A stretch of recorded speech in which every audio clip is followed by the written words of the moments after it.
आरोप के द्वारा एक आवेदन इस संदर्भ में दिया गया था, जिसमें उसके द्वारा बताया गया कि दिनांक 3/3/23 को संध्या 7:30 बजे के आसपास उनका बच्चा 8 वर्षीय बच्चा घर से बिस्किट लेने के लिए निकला था।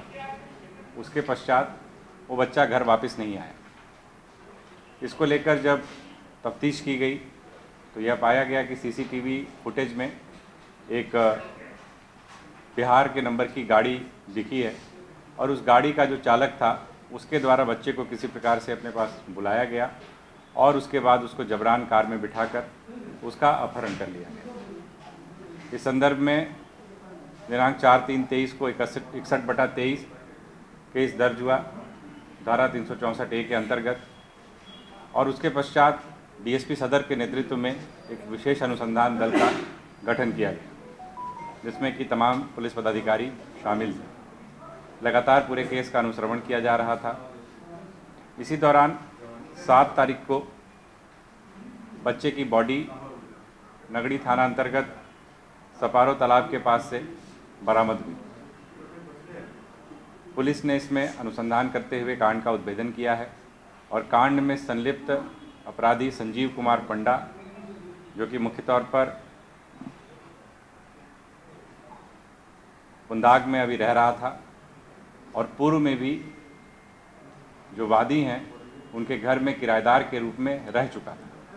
अभी भी उसका एक रिश्तेदार वहाँ पर किराएदार के रूप में रह रहा था, जहाँ कभी कभी उसका आना जाना होता था। उसकी आर्थिक स्थिति ठीक नहीं थी, जैसा अभी तक अनुसंधान में आया है, और चूँकि वह किराएदार के तौर पर वहाँ रह चुका था तो वैसे में जो वादी हैं उनसे वह एक तरीके से वाकिफ़ था, उनकी आर्थिक स्थिति से वाकिफ़ था।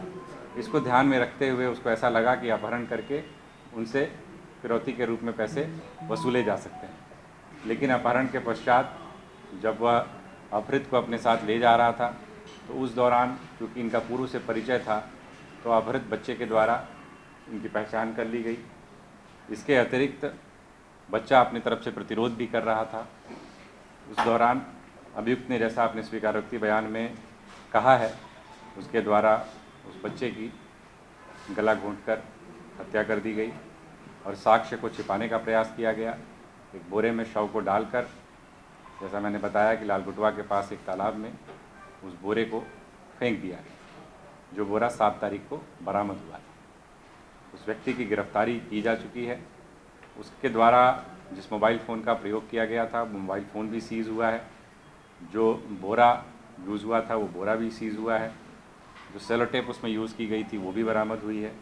और सबसे इम्पोर्टेंटली जिस कार का उपयोग किया गया था या जिस कार का प्रयोग अपहरण के लिए किया गया था उस कार को भी पुलिस के द्वारा सीज किया गया है।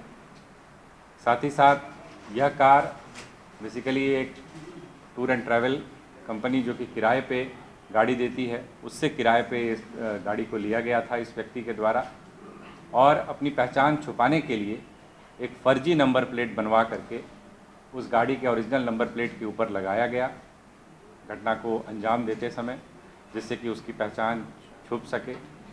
लेकिन यह बात भी स्थापित हुई है और पुलिस ने अनुसंधान के दौरान जो फर्जी नंबर प्लेट का प्रयोग किया गया था उस फर्जी नंबर प्लेट के टुकड़े भी बरामद किए।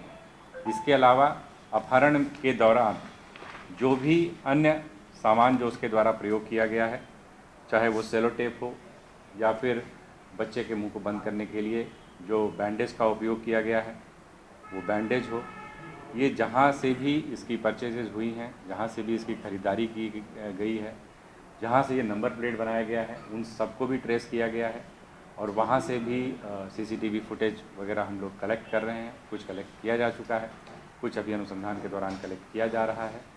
तो इस प्रकार से पर्याप्त तकनीकी और सीसीटीवी साक्ष्य हम लोगों के पास उपलब्ध हैं और इनके द्वारा इसकी स्वीकारोक्ति भी की गई है। तो इस प्रकार से इस पूरे कांड का भेदन किया गया है और पूरे साक्ष्य इसमें संकलित किए जा रहे हैं।